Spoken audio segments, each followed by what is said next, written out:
Hi friends, ಎಲ್ಲರಿಗೂ ನಮಸ್ಕಾರ. Breakfast recipe ಮಕ್ಕಳಿಗೆ ಟಿಫನ್ ಬಾಕ್ಸಲ್ಲಿ ಹಾಕಲಿಕ್ಕೆ ಲಂಚ್ಗೆ ಆಗಿರ್ಬೋದು ಅಥವಾ ಸಂಜೆ ಟೈಮ್ ಸ್ನ್ಯಾಕ್ಸ್ ಅಂತೇಳಿ ಕಾಫಿ ಟೀ ಜೊತೆಲಿ ತಿನ್ಲಿಕ್ಕಂತೂ ಸೂಪರ್ ಆಗಿರುತ್ತೆ.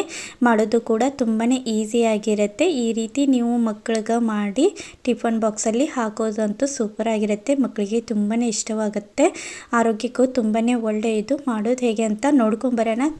ಕರಿಬೇವು ಸೊಪ್ಪು ಸಣ್ಣದಾಗಿ ಕಟ್ ಮಾಡಿ ಇಟ್ಕೊಂಡಿದ್ದೀನಿ. ಒಂದು ಈರುಳ್ಳಿ ಸಣ್ಣದಾಗಿ ಕಟ್ ಮಾಡಿ ಇಟ್ಕೊಂಡಿದ್ದೀನಿ. ಹಸಿಮೆಣಸಿನ್ಕಾಯಿ, ಟೊಮೊಟೊ, ಕೊತ್ತಂಬರಿ ಇದೆಲ್ಲನೂ ಸಣ್ಣದಾಗಿ ಕಟ್ ಮಾಡಿ ಇಟ್ಕೊಂಡಿದ್ದೀನಿ. ಸಾಸಿವೆ, ಜೀರಿಗೆ ಮಿಕ್ಸ್ ಇರೋದು 1 ಟೀ ಸ್ಪೂನಷ್ಟು ತೊಗೊಂಡಿದ್ದೀನಿ. 1 ಟೀ ಸ್ಪೂನ್ಗಿಂತ ಕಡಿಮೆನೇ ಉಪ್ಪು, 1 ಟೀ ಸ್ಪೂನ್ಗಿಂತ ಕಡಿಮೆನೇ ಅರಿಶಿನ ಪುಡಿಯನ್ನು ತೊಗೊಂಡಿದ್ದೀನಿ. ನಂತರ ಇದಕ್ಕೆ ಇಲ್ಲಿ 4 ವಿಸಿಲ್ ನಾನು ಆಲೂಗಡ್ಡೆಯನ್ನು ಕುದಿಸಿ ಇಟ್ಕೊಂಡಿದ್ದೀನಿ. ನಂತರ ಸಿಪ್ಪೆನೆಲ್ಲ ತೆಗೆದು ಇಟ್ಕೊಳ್ತಾ ಇದ್ದೀನಿ. ತುಂಬ ಬಿಸಿ ಇತ್ತು, ಅದಕ್ಕೋಸ್ಕರ ಸ್ವಲ್ಪ ತಂಪಾಗಿರುವಂಥ ನೀರನ್ನು ಹಾಕಿ ಇವಾಗ ಸಿಪ್ಪೆನೆಲ್ಲ ತೆಗಿತಾ ಇದ್ದೀನಿ. ಬೆಳಗಿಗೆ ನಾಷ್ಟ ಅಂತ ಆಗಿರ್ಬೋದು ಅಥವಾ ಮಕ್ಕಳಿಗೆ ಟಿಫನ್ ಬಾಕ್ಸಲ್ಲಿ ಹಾಕಲಿಕ್ಕೆ ತುಂಬಾ ಈಸಿಯಾಗಿರುತ್ತೆ. ಹಂಗೆ ಇಷ್ಟಪಟ್ಟು ಕೂಡ ಮಕ್ಕಳು ತಿಂತಾರೆ. ನಂತರ ಸಿಪ್ಪೆನೆಲ್ಲ ಇಲ್ಲಿ ಬಿಡಿಸಿ ಇಡ್ತಾ ಇದ್ದೀನಿ. ನೋಡಿ, ಈ ಥರ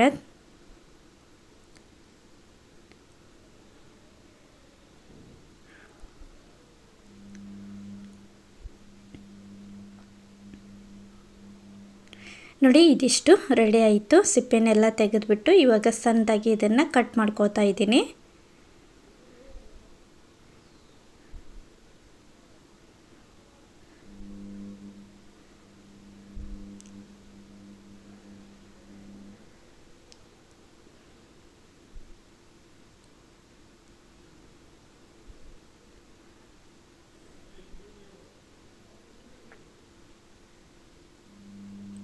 ನೋಡಿ, ಇದಿಷ್ಟು ಆಲೂಗಡ್ಡೆಯನ್ನು ಸಣ್ಣದಾಗಿ ಕಟ್ ಮಾಡಿ ಇಟ್ಕೊಂಡಿದ್ದೀನಿ. ಜಾಸ್ತಿ ದಪ್ಪಗಿರಬಾರ್ದು, ಸ್ವಲ್ಪ ಸಣ್ಣದಾಗಿ ಇದ್ರೇ ಚೆನ್ನಾಗಿರುತ್ತೆ. ನಂತರ ಇಲ್ಲಿ ಗ್ಯಾಸ್ ಹಚ್ಚಿ ಕಡಾಯಿನ ಇಟ್ಕೊಂಡು 1 ಚಮಚ ಎಣ್ಣೆ ಹಾಕ್ಕೊಂಡಿದ್ದೀನಿ. ಎಣ್ಣೆ ಸ್ವಲ್ಪ ಬಿಸಿ ಆಗಲಿ.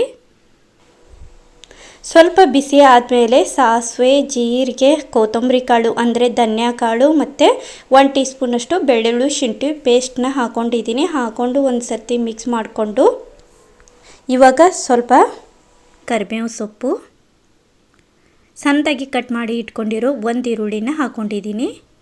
ಹಸಿಮೆಣಸಿನ್ಕಾಯಿ 4ರಿಂದ 5 ಹಸಿಮೆಣಸಿನ್ಕಾಯಿ, 1 ಟೊಮೊಟೊದಲ್ಲಿ ಅರ್ಧ ಭಾಗ ಟೊಮೊಟೊನ ಸಣ್ಣದಾಗಿ ಕಟ್ ಮಾಡಿ ಇಟ್ಕೊಂಡಿರೋದನ್ನು ಹಾಕ್ಕೊಂಡು ಚೆನ್ನಾಗಿ ಇದನ್ನು ಮಿಕ್ಸ್ ಮಾಡ್ಕೋತಾ ಇದ್ದೀನಿ.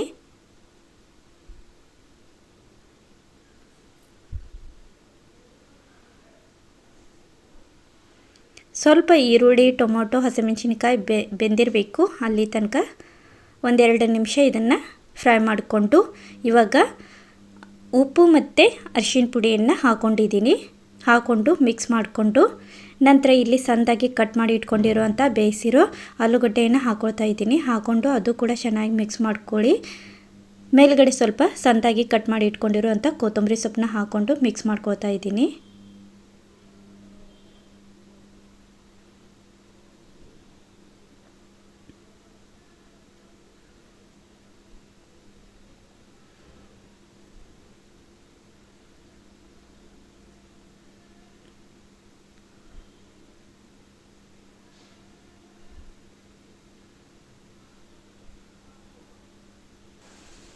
ಇಷ್ಟ ಆದರೆ ಆಲೂಗಡ್ಡೆ ಪಲ್ಯ ರೆಡಿ ಆಗುತ್ತೆ. ತುಂಬ ಈಸಿ ಕೂಡ. ನಂತರ ಇದನ್ನು ಸೈಡಲ್ಲಿ ತೆಗೆದಿಡ್ತಾ ಇದ್ದೀನಿ.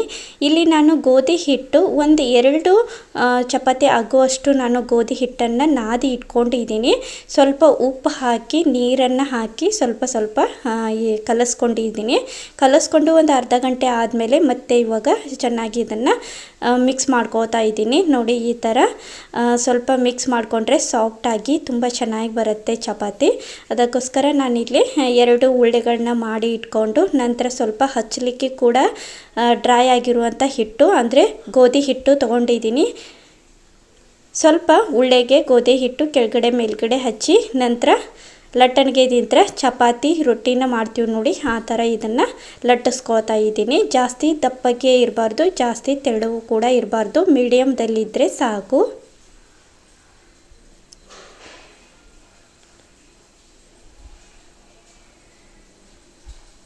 ನೋಡಿ, ಇದು ಒಂದು ಚಪಾತಿ ರೆಡಿ ಆಯಿತು. ನಂತರ ಇನ್ನೊಂದು ಉಳ್ಳೆ ಇದೆ ನೋಡಿ, ಅದನ್ನು ಕೂಡ ಸೇಮ್ ಅಳತೆಯಲ್ಲಿ ರೌಂಡಾಗೆ ಲಟ್ಟಿಸಿ ಇಟ್ಕೋತಾ ಇದ್ದೀನಿ.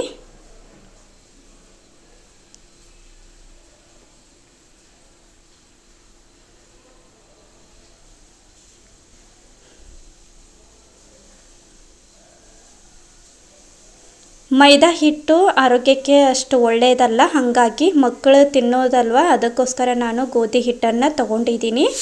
2 ಚಪಾತಿ ಲಟ್ಟಿಸಿ ನಂತರ ಇದಕ್ಕೆ ಟೊಮೊಟೊ ಸಾಸ್ನ ಮೇಲ್ಗಡೆ ಹಚ್ತಾ ಇದ್ದೀನಿ. 1 ಚಪಾತಿಗೆ ಮಾತ್ರ ನಾನು ಟೊಮೊಟೊ ಸಾಸ್ನ ಹಚ್ತಾ ಇದ್ದೀನಿ. ನಂತರ ಇಲ್ಲಿ ಬೇಯಿಸಿ ಪಲ್ಯವನ್ನು ಮಾಡಿಟ್ಕೊಂಡಿದ್ದೀವಿ ನೋಡಿ, ಆಲೂಗಡ್ಡೆ ಪಲ್ಯ, ಅದನ್ನು ಸ್ವಲ್ಪ 1 ಚಮಚದಷ್ಟು ಮೇಲ್ಗಡೆ ಇಟ್ಟು ಸ್ವಲ್ಪ ಅಗಲವಾಗಿ ಎಲ್ಲ ಕಡೆನೂ ಮಾಡ್ತಾ ಇದ್ದೀನಿ. ಅಂದರೆ ಸ್ವಲ್ಪ ಇದನ್ನು ಕಟ್ ಮಾಡ್ಕೋಬೇಕಾಗತ್ತೆ, ಅದಕ್ಕೋಸ್ಕರ ನೋಡಿ ಈ ಥರ ಅಗಲವಾಗಿ ಪಲ್ಯನೆಲ್ಲ ಇಟ್ಟು ನಂತರ ಸ್ವಲ್ಪ ಇಲ್ಲಿ ನಾವು ಇನ್ನೊಂದು ಚಪಾತಿನ ಮಾಡಿದ್ವಿ ನೋಡಿ, ಅದನ್ನು ಮೇಲ್ಗಡೆ ಮುಚ್ಚಿ ಸೈಡಲ್ಲೆಲ್ಲ ಈ ಥರ ಪ್ರೆಸ್ ಮಾಡಿ ಸುತ್ತು ಕಡೆ ಎಲ್ಲ ಸ್ವಲ್ಪ ಹತ್ತಕ್ಕಿ ನಂತರ ಇದನ್ನು ಕಟ್ ಮಾಡ್ಕೋತಾ ಇದ್ದೀನಿ. ನಿಮಗೆ ಯಾವ ಶೇಪಲ್ಲಿ ಬೇಕು ಹಾಗೆ ನೀವು ಕಟ್ ಮಾಡ್ಕೊರಿ. ನಾನಿಲ್ಲಿ ಪಿಜ್ಜಾಗತ್ತೆ ಈ ಥರ ಟ್ರಯಾಂಗಲ್ ಶೇಪಲ್ಲಿ ಕಟ್ ಮಾಡ್ಕೊಂಡಿದ್ದೀನಿ.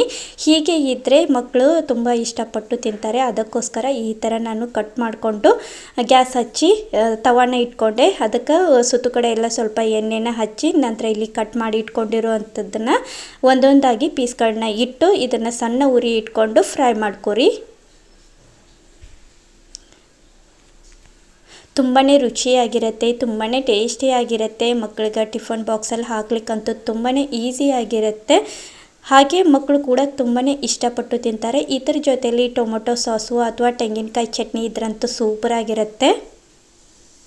ಇವಾಗ ಹೊಳಸಿ ಮತ್ತು ಇದನ್ನು ಸ್ವಲ್ಪ ಬ್ರೌನ್ ಕಲರ್ ಬರಬೇಕು, ಅಂದರೆ ಕ್ರಿಸ್ಪಿಯಾಗಿ ಬರುತ್ತೆ, ಹಂಗೆ ಟೇಸ್ಟ್ ಕೂಡ ಚೆನ್ನಾಗಿ ಬರುತ್ತೆ. ನೋಡಿ ಈ ಥರ 2 ಬದಿಯಲ್ಲಿ ಕೆಂಪಗಾಗೋ ಥರ ಫ್ರೈ ಮಾಡಿಕೊಂಡ್ರೆ ರೆಡಿ ಆಗುತ್ತೆ. ತುಂಬಾ ಮಕ್ಕಳಿಗೆ ಇಷ್ಟವಾಗುತ್ತೆ, ತುಂಬ ಈಸಿ ಕೂಡ, ಈಸಿಯಾಗಿರುವಂತಹ ಈವ್ನಿಂಗ್ ಸ್ನ್ಯಾಕ್ಸ್ ಆಗಿರ್ಬೋದು ಅಥವಾ ಮಕ್ಕಳಿಗೆ ಸ್ಕೂಲ್ ಟೈಮಲ್ಲಿ ಟಿಫನ್ ಬಾಕ್ಸಲ್ಲಿ ಹಾಕಲಿಕ್ಕಂತೂ ತುಂಬ ರುಚಿಯಾಗಿರುತ್ತೆ. ಒಂದು ಸರ್ತಿ ಹೀಗೆ ನೀವು ಟ್ರೈ ಮಾಡಿ, ಮಕ್ಕಳಿಗೆ ತುಂಬ ಇಷ್ಟವಾಗುತ್ತೆ. ಈ ಸಿಂಪಲ್ ರೆಸಿಪಿ ಇಷ್ಟ ಆಗೈತೆ ಅಂತ ಅಂದ್ಕೊಂಡಿದ್ದೀನಿ. ಇಷ್ಟ ಆದಲ್ಲಿ ಲೈಕ್ ಮಾಡಿ, ಶೇರ್ ಮಾಡಿ, ಹಂಗೆ ಹೊಸದಾಗಿ ನೋಡೋರು ಪ್ಲೀಸ್ ಸಬ್ಸ್ಕ್ರೈಬ್ ಮಾಡ್ಕೊರಿ. ಇವಾಗ 2 ಪೀಸು ನಾನು ಅಂದರೆ ತವಾ ಸ್ವಲ್ಪ ಹಿಡಿಸ್ಲಿಲ್ಲ, ಅದಕ್ಕೋಸ್ಕರ ಇದನ್ನು ಸಪ್ರೇಟಾಗಿ ಫ್ರೈ ಮಾಡ್ಕೋದಕ್ಕೆ ಇಟ್ಕೊಂಡಿದ್ದೀನಿ. ಇದ್ರ ಜೊತೆಯಲ್ಲಿ ಟೊಮೊಟೊ ಸಾಸು ಅಥವಾ ತೆಂಗಿನಕಾಯಿ ಚಟ್ನಿ ಇದ್ರಂತೂ ಸೂಪರಾಗಿರುತ್ತೆ. Thank you, bye friends, bye.